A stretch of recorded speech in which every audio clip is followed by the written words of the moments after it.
listening to Pink Lady Presents, only on LA Talk Radio.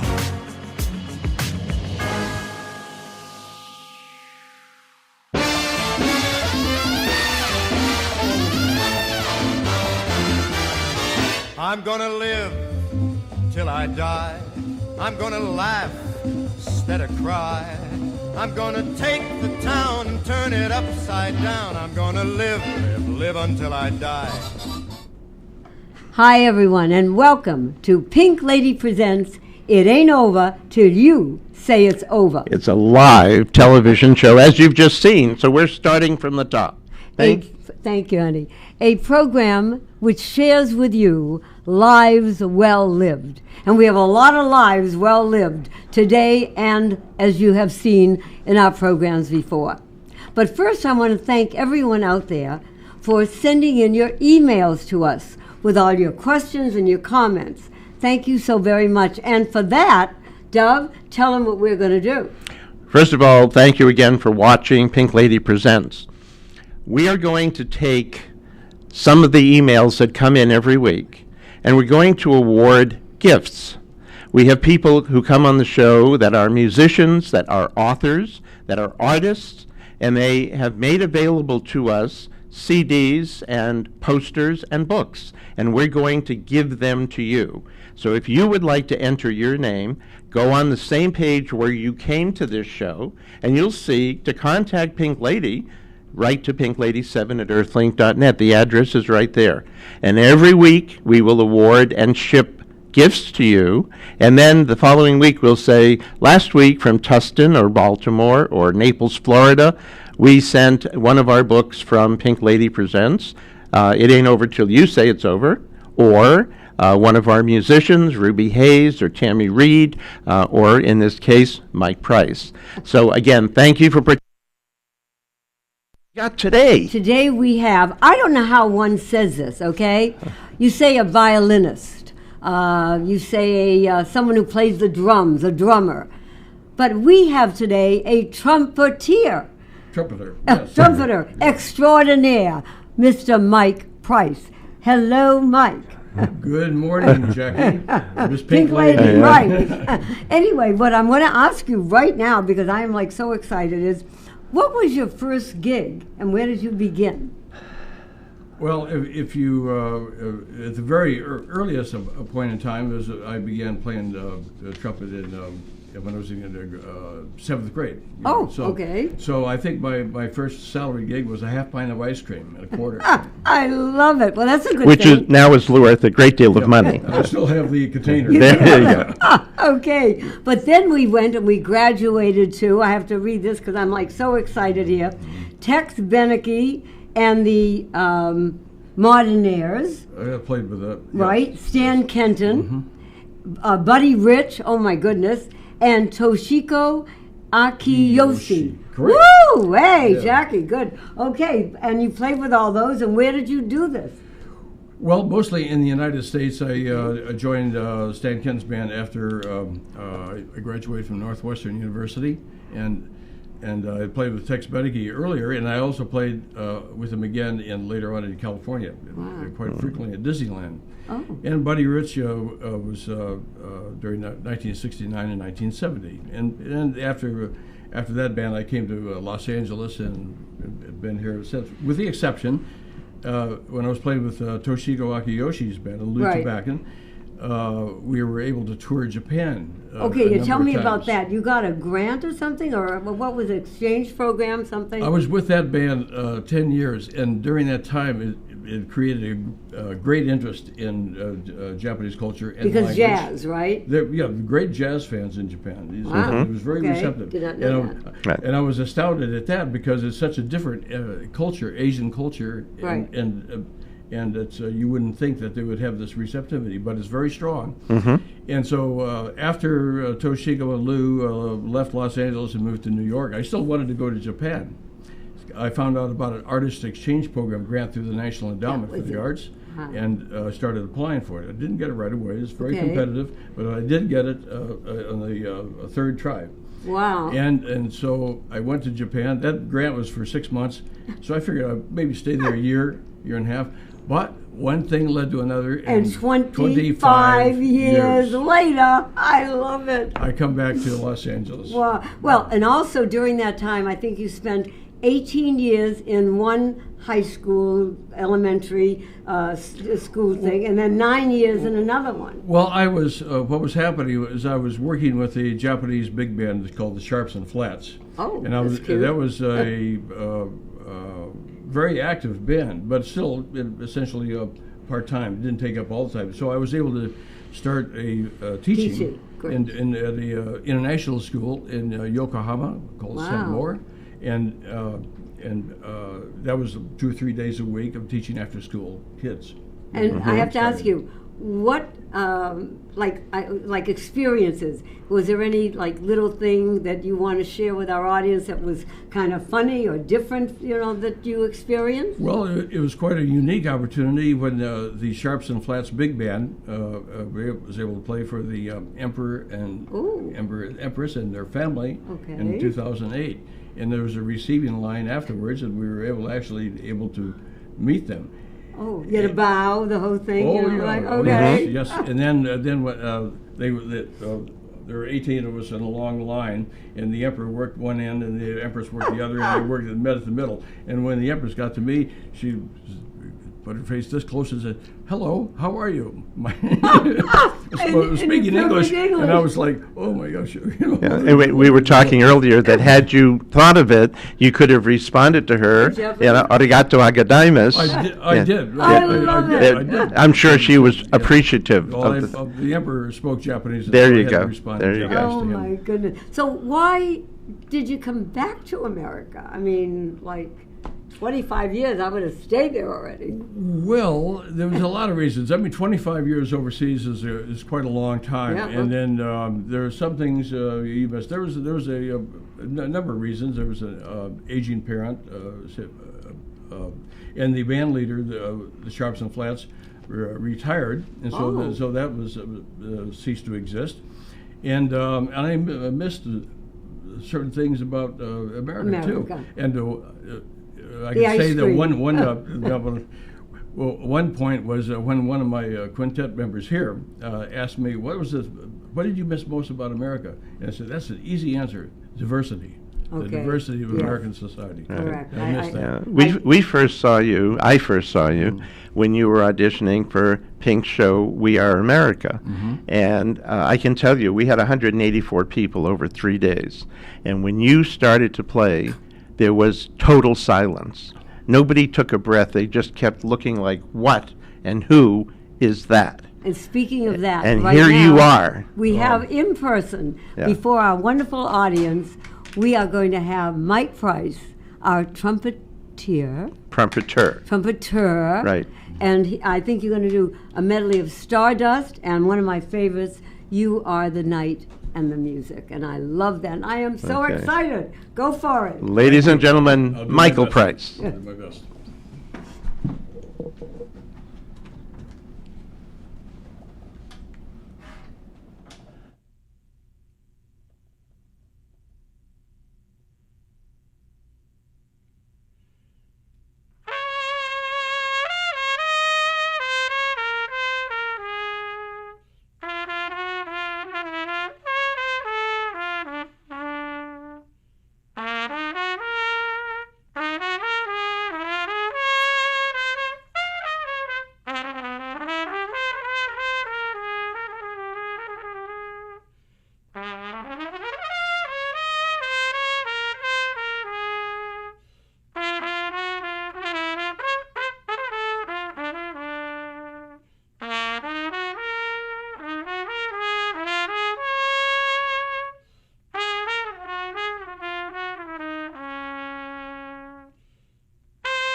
Mike, thank you, thank you. And And this is a Well, little- wait, there's more. there's more. There's more. After a deep breath. Yes. Okay.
Oh, wow.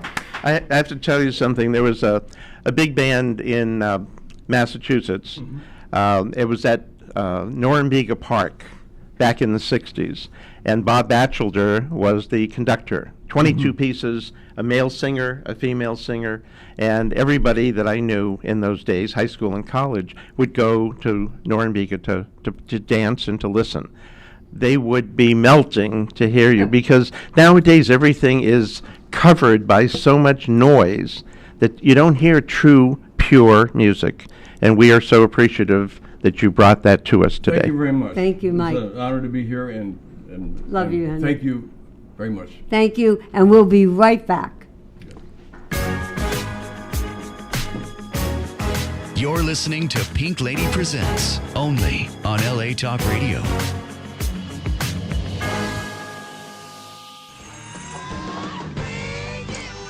Hi, Pink Lady here.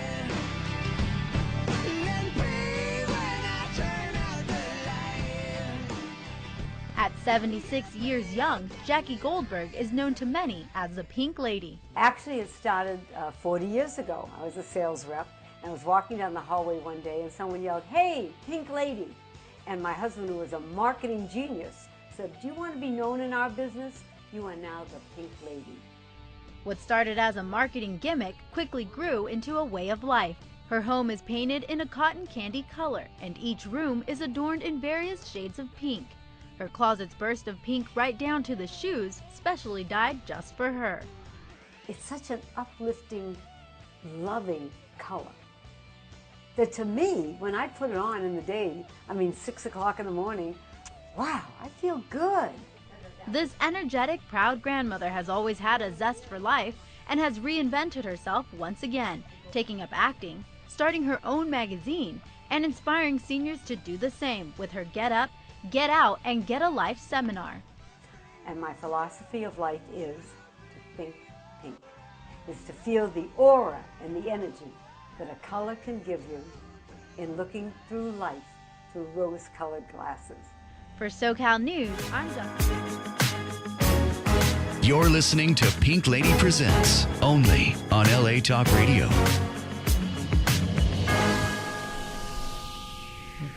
Hi, we are back.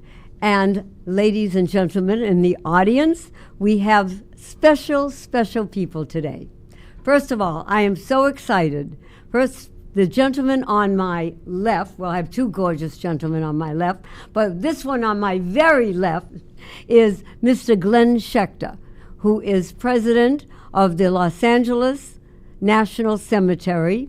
He is also a past commander of the Sons of American Legion Squadron 43. Am I getting this right? Okay. And then we have this really cute, young, I can't stand it. No, golly. 94-year young gentleman, Mr. Jimmy Weldon, actor, ventriloquist, honoree for being our veteran from World War II. Absolutely a member of SAG-AFTRA for over, 60, 70 years? Yes, Easy. I am so privileged to have these people with us today. So, And Chaplain Jimmy actually went out with us to the women's prison in Corona when we opened Veterans in Prison and entertained honorably discharged veterans who then, unfortunately, became justice involved. So Jimmy has a long history with us, and I had the privilege of producing the Fort Chaplain program at American Legion, and God, Jimmy yes. was our captain of the ship. Yeah. And so we appreciate that. Anyway, go. Let's see well, where we're what going. I would like to know is, I'm just going to begin, Glenn, if you don't mind, with Jimmy. Jimmy, you and I were talking before the program started, and I mentioned something about World War II that you were telling me about that I was just amazed at, about the flying school, about the Air Force there. Oh, yeah. Could you tell our wonderful audience about All right, it? I'm the baby of the family, 94 years old. My two brothers were in the Army first, drafted, and then they called me in, and I went into combat engineers. I'm a made sergeant, and I was just so thankful, but I wanted to be a pilot, and I took the pilot's examination, passed it, went to Norwich University, and came back, and I was qualified for pilot, bombardier, and navigator. And 2 days before pre-flight at Maxwell Field, Alabama, the Battle of the Bulge took place, and 36,000 of us had to go back to our respective ground and service forces, and I was sent overseas in Patton's 3rd Army Combat Engineers. What a man. Oh, man. If you didn't see that picture, I wish you would see it, because I remember seeing him say, "Rommel, you magnificent son of a bitch. I read your book!" And we sat over there in 10 miles from the Czech border when the war ended. If Rommel and Patton had been in the same army, they could have conquered the world. That was one of the I greatest love it. groups in You the flew world. Wow. your own plane until 2 years ago? Yeah, I was a pilot. How many years 68 did and a half years. 68? Instrument, 8.5 I years. can't instrument believe it. rated 55 years. I can't And imagine. Wow. I have to tell you something about Chaplain Jimmy. Every time I invite him to do something and go somewhere, I say, we'll have somebody pick you up. He says, "I'm driving there That's myself. right. Just give me the address." Oh, God's Nothing blessed. has He's so diminished amazing. you that I own all these years. Oh, Nothing. Thank you. And Glenn, Yeah. I mean, we have such interesting people all the time. I really mean it. I love coming to the show. I mean, it's my show with you, but it's so exciting because people like Glenn, who are really and truly community leaders, who take us to the next step here in America by being, I think, on target of what you do. So, first of all, I know that you have a son, first of all, in the Eagle Scouts, okay? Yes. But more than that, you also had the most phenomenal dad. Yes, yes. And who I remember, Glenn's dad, 93, 93. standing up straight as an arrow, walking into an event that we had, celebrating our veterans. Yeah, it was the end of World War II. Right. It was in October at the Skirball Cultural Center, and we had 55 World War II veterans. And the beauty of that whole Right. program was we sat these young people going into the service at every table. And at the end of the program, your dad stood Right. at 100 people stood, and 20 each were inducted into the Army, That was Navy, Air Force, fabulous. Marine, and Coast Guard. And your dad was part of it, and we were so honored to have him. And I know if he were here today, he would be especially proud of you. Amen. And before we go any Amen. further, I want to do something that I've been waiting to do for a while. Okay? You know that we do nothing political on this show. No. And we but- know that Congress doesn't agree on much. However, the United States Congress has presented to Glenn Schechter, president of the Los Angeles National Cemetery Support Foundation, in honor and recognition of his support of the Veterans Holiday Celebration and the National Cemetery, our appreciation signed by Congressman Ted Lieu. We thought that you would like to have this. We know your dad would be proud, your wife Yes. Tammy, your son Yes. Ben, and all of Yes. us. Put it up so that everybody can see it. Wow. And when they say Congress doesn't get anything done, that's not true. That's not They true, right. recognize the right man. Wow. Thank you so much. And you can even respond if you like. Wow. Yeah, he is Wow. responding. If I he could, was wow. please, Okay. let me say- a little Please. more than wow. Let me say wow. Okay. Totally, completely unexpected. Yes. Yes. Well deserved. It wouldn't be a surprise if Yeah. you knew. No, thank you so So much. well deserved. Wow. So tell me something. Tell us a little about your involvement with the Scouts and with our veterans programs. I'd be delighted. Thank you. Thank you. I got started in Veterans Affairs through my father, Yes. Mort Schechter. He Yes. was a tail gunner in a B-24. That's another wow. Wow. Yes. I'm Sir. saying it. Wow. And flew 35 missions over Germany. Right. But he got me involved through the American Legion, and from that beginning, I resurrected the Sons of the American Legion I think that's almost great. 20 years ago. Fabulous. Yeah, yes. And it's going strong today through American Legion Hollywood Post 43. Right. And we are called a squadron. So I started there, and then from there, my father also got me involved in the Los Angeles National Cemetery Support Foundation, which I've been a part of now for nearly 10 years. But I'm also active in the Boy Scouts of America program. Yes. My son is an Eagle Scout, Ben Schechter. And how old is Ben? Ben is this Friday he'll be 19 years old. Great. Praise the Lord. And he's What back a guy. from college. What a guy. He got a full scholarship to play baseball at Wow. Lakeland University in Wisconsin.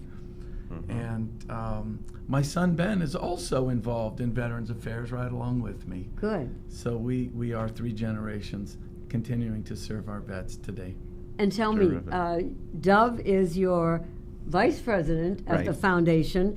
I just want to get this in because it's so important. This Saturday, everyone, if you have nothing to do, or even you might have something to do, put it off, because this is one of the events of the year. First time, it's going to be a yearly event, and it's called Ride to Your Flag. And I bet you Glenn is going to tell us what it's all about. Yes. I'd be delighted. Yes. Oh, great. Yes. Okay. So, Ride to Your Flag was created just this year. It was a culmination of Chaplain Dove and myself. Great idea. And we thought that people just needed to know a little bit more about Old Glory. Who started with our flag? Why did they need a flag? Okay. And the changes she's been through over the years. Plus the battles that she's seen and flown through. That's right. And she still flies proud today. So we're going to cover all of those bases this Saturday at the Los Angeles National Cemetery. And I hope to see every one of you there to help us celebrate this inaugural event. We will also be following our program with a flag retirement, which most people don't know about. And that's exciting because I don't think it has ever been done. Never. In LA, especially at all. Right. And tell us what that is concerned. Go ahead. Well, What do you does do? the word retirement mean for the audience? Well, what do you do with those American don't flags know. that are worn and tattered and can't fly proud for us anymore? That's a Where do problem. they go? Right. Well, what do you do with them? Well, you can give them to the local fire departments. You can Oh. also give them to your local Boy Scout troop or Girl Scout troop. I didn't know that. Okay. You can also bring them into your national cemetery. And there is a proper ceremony that involves cutting the flag properly, Okay. and then it's followed with burning the American flag. Burning the flag. Burning the flag Wow. with a special ceremony and with the utmost respect. Yes, that's the key. Nobody's out burning a flag without the respect of what that means. Yes, that's correct.